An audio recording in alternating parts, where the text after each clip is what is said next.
esta tarde. Emilio, ¿cómo estás? Muy buenas tardes. Encantado de saludarte, muy buenas tardes y buenas tardes a toda tu audiencia. Gracias por la invitación a conversar. ¿Cómo está México en el desarrollo de nuevas tecnologías en el contexto mundial? ¿Cómo podemos calificar la presencia, la influencia, la incidencia de México, Emilio? Fíjate que el tema es un tema interesantísimo por lo amplio del tema. El desarrollo tecnológico, finalmente entendiéndolo como un proceso que se caracteriza por agregar o transmitir innovación o nuevas formas de hacer las cosas, no importando qué tipo de industria se trate, es una de las oportunidades que nuestro país está aprovechando. Los jóvenes, particularmente generaciones jóvenes, auxiliados por nuevas tecnologías para la información como Internet, por ejemplo, están incidiendo en distintas industrias que van, por supuesto, desde la médica, la comunicación, por supuesto, pasando por la educación y prácticamente por cualquier industria de la transformación que esté involucrada, señor. Sí, estos jóvenes tienen esta motivación de desarrollar tecnología a partir de qué, de la educación que reciben, a partir de la formación en sus casas, a partir de la información que consumen por medio de redes sociales. ¿Cuál es la motivación? ¿De dónde viene la motivación? Principalmente, qué buena pregunta, principalmente viene de la posibilidad que la era que estamos viviendo hoy nos permite el acceso a la información. La tecnología finalmente ha permitido que las personas contemos con acceso a una vasta cantidad de información de manera inmediata y este acceso, déjame utilizar la expresión democratizado, es decir, un acceso parejo a la información y a la posibilidad de publicar más información, se ha convertido en el elemento más importante para que, aunado a los requerimientos o mejoras posibles en distintas industrias, puedan ir detectándose y puedan irse construyendo, pero es, digamos, es la esencia de la sociedad de la información, la posibilidad de conectarnos, consumir contenido y Sí. republicar contenido, lo que ha creado esto. Las universidades tecnológicas, los institutos tecnológicos, el Tecnológico de México, el IPN, el CONACYT, las instituciones que ofrecen carreras en temas de tecnología y las instituciones que deben generar investigación en el tema, ¿están haciendo su trabajo? Yo creo que están haciendo su trabajo y aquí hay dos factores importantísimos a considerar. Dentro del factor interno es entender cómo el contexto actual en México ha ido propiciando cada vez mayor acceso a la tecnología y en consecuencia vemos cómo el uso de las generaciones de la misma se hace más benéfico. Se ha reducido la brecha digital, es decir, la cantidad de mexicanas o mexicanos que hoy no están conectados a Internet se ha venido reduciendo de manera consistente durante los últimos años, no solamente en esta administración, en administraciones anteriores. Y por otro lado, el factor externo, que tiene que ver con el acceso, también gracias a la conexión, a nuevas culturas, a nuevas formas de hacer las cosas, pero de manera mucho más cotidiana. Hoy deja de verse tan extraño o tan distante cómo hacen las cosas en otros países, en la medida en la que podemos conocer de esto a través de distintas redes sociales incluso, por ejemplo, ¿no? Sí, ¿esto se refleja en patentes en nuestro país? Ay, qué buena pregunta, señor. No está creciendo la cantidad de patentes y en general podríamos decir con ello, podríamos inferir que la cantidad de generación de propiedad intelectual local en términos de innovación no está creciendo tanto como desearíamos en un momento dado. Sin embargo, la cantidad de mexicanos que hoy forman parte de proyectos relevantes a nivel mundial y a nivel global es cada vez mayor. Es una dicotomía ahí medio particular. Muy interesante tu pregunta, señor. Sí, la fuga de cerebros sigue siendo constante en el país. Sí, sigue siendo de hecho uno de los temas que más nos deberían de preocupar porque no obstante en México hay una capacidad de generación de fuentes de trabajo avanzadas que utilicen hoy de este tipo de tecnologías y de educación alrededor de la tecnología, todavía la oferta laboral sigue siendo más competitiva en puestos en el exterior, pero esto sí está cambiando constantemente. Incluso hay un déficit muy interesante. Hoy, de 10 puestos que se están generando que utilizan nuevas tecnologías, estamos siendo capaces de proporcionar hasta 4 personas. Es decir, hay un déficit de 6 puestos por cada 10 personas que se querrían contratar en carreras que tienen que ver con ciencia, tecnología, ingeniería, matemática o artes, conocido como STEAM o STEM en un momento dado. Sí, cuando hablamos de políticas públicas en materia de generación de tecnología o de educación en materia tecnológica, pensamos en la cosa pública, pensamos en las instituciones del gobierno, pero ¿qué está haciendo la iniciativa privada? La IP le está apostando a la investigación tecnológica, la IP le está apostando a la innovación tecnológica en nuestro país, es decir, que no únicamente se le deje el trabajo al gobierno. Absolutamente, de hecho, es la iniciativa privada y el ala de la academia y de estudios privados que están llevando a cabo, digamos, pasos muy firmes y constantes alrededor de la generación de nuevos contenidos, de nuevas propuestas de innovación y de nuevos proyectos. De hecho, hemos escuchado, y seguramente nuestra audiencia ha escuchado muchas veces el término de triple hélice.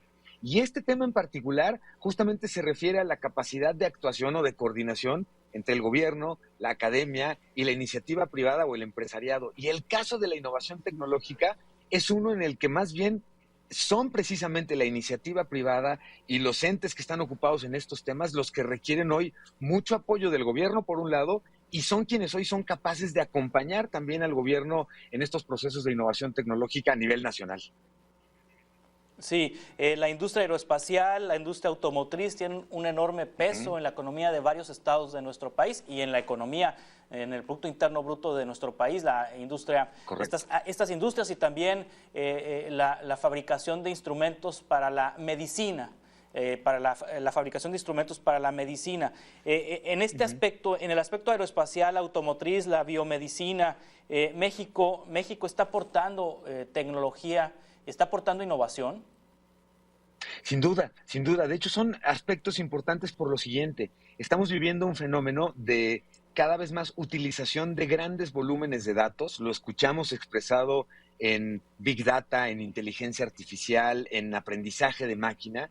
Y este procesamiento de grandes volúmenes de información hoy permite a través de ellos conocer o inferir nuevas cosas que sin ese proceso de tanta información no sería posible o nos tomaría muchísimo tiempo. Estas áreas de estudio en distintas industrias están siendo explotadas por personas mexicanas que tienen mucha capacidad y que están justamente colaborando y contribuyendo a través de este análisis de grandes volúmenes de datos a mejorar desde áreas en la fabricación de vehículos hasta el control en términos agrícolas de manera mucho más eficiente y mucho más inteligente. Ahí podemos estar, de hecho, orgullosos porque sí hay contribuciones muy relevantes. Sí, qué buenas prácticas podemos citar, Emilio Saldaña, analista de tecnologías para la información. ¿Qué buenas prácticas podemos citar que actualmente se estén desarrollando en nuestro país?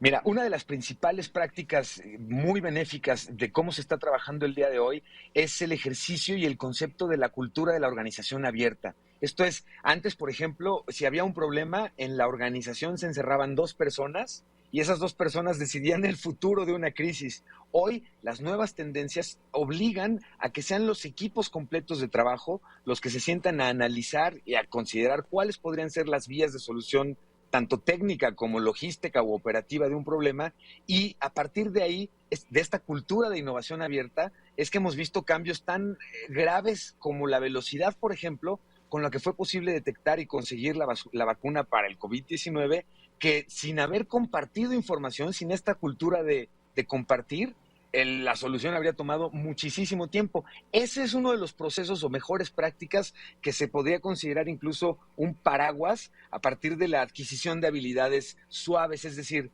aquellos conocimientos que hoy me hacen un perfil más completo, no importa que haya estudiado desde arqueología hasta medicina, el uso de la tecnología de la información de manera eficiente, por ejemplo, es una práctica o una buena práctica que se está considerando integrar en todas las áreas. Si en términos locales hay algún municipio del país, hay estados de la República que sean punteros en generación de tecnología, en el desarrollo tecnológico, en innovación, en estos temas que hemos conversado. Fíjate que la Ciudad de México, evidentemente por la concentración e incluso por la presencia de muchos entes, tanto corporativos como a nivel gobierno, han facilitado el crecimiento y desarrollo de innovación y de alrededor de gente y capacidades. Sin embargo, por ejemplo, Jalisco está haciendo cosas muy interesantes en términos de gobierno digital y de transformación digital a nivel empresas. Nuevo León está haciendo cosas interesantes, Puebla está haciendo cosas interesantes, Guerrero está haciendo cosas interesantes. Es más, nos sorprendería muy gratamente, por ejemplo, saber que la primer licencia digital de manejo fue expedida, por ejemplo, por el estado de Oaxaca.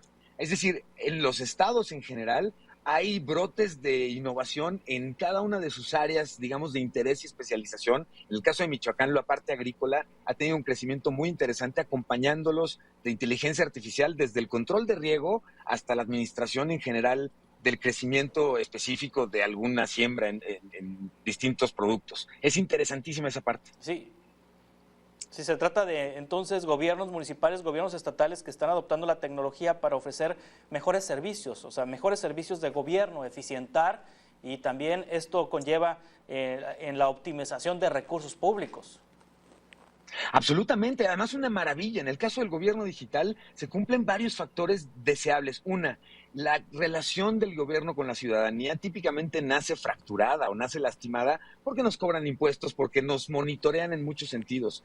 El gobierno digital reduce la corrupción, reduce los tiempos de los trámites, hace más transparente qué hace el gobierno con el dinero que nosotros pagamos y cómo recibimos servicios por parte del gobierno, y a su vez también nos permite ser mejores ciudadanos en la medida en la que fomenta mucho mejor y facilidad en la cercanía de procesos gubernamentales que van desde el voto, por supuesto, pero que pasan también por la construcción y votación de políticas públicas abiertas, por ejemplo, de un dinero en particular que tenga nuestro municipio, la posibilidad de votar a través de plataformas digitales. ¿Por qué deberíamos de priorizar por el bacheo, por semáforos, por más policías, por más parques, y juntos, en comunidad, ir tomando estas decisiones apoyados en la tecnología? Es un área espectacularmente rica de crecimiento, ¿eh? Sí, ¿qué podemos hacer desde lo público y desde lo privado para pues afianzar todo esto que hemos conversado esta tarde, Emilio Saldaña, para afianzar los gobiernos tecnológicos, para afianzar el tema del desarrollo tecnológico, la innovación, el registro de patentes? ¿Qué se tiene que hacer desde lo público y desde lo privado? Sin duda, desde lo privado, demandar y pedir al gobierno mucho más apoyo en términos de la reducción de la brecha digital, que han venido haciendo un buen esfuerzo desde varias administraciones a la fecha. Pedir que el gobierno, si va a llevar trámites a lo digital, se asegure de acompañar desde el aprendizaje hasta la posibilidad de ofrecer puntos de conexión para que entonces yo como ciudadano, si no tengo acceso a lo digital, no quede fuera en términos del ejercicio de mis derechos básicos o de la realización de un trámite. Y desde el gobierno, continuar con un ejercicio de apertura, de compartir, de entender que la transparencia y la rendición de cuentas a través del uso de las tecnologías para la información se vuelven incluso un proceso cotidiano. Y en esa medida me parece que la forma en la que todos entendemos cómo opera nuestro país desde y desde lo público nos permitiría involucrarnos de una mejor manera y mucho más fácil, además. Meternos como ciudadanos, Sí. opinar y exigir me parece que sería lo fundamental. Sí, Emilio Saldaña, analista de tecnologías para la información, muchas gracias por tomar esta entrevista. Si te parece, estamos en contacto para futuras conversaciones. Siempre un honor platicar contigo y un gustazo poder saludar a tu audiencia a través de tu programa. Muchas gracias. Gracias, hasta pronto. Continuamos con más en 2 minutos.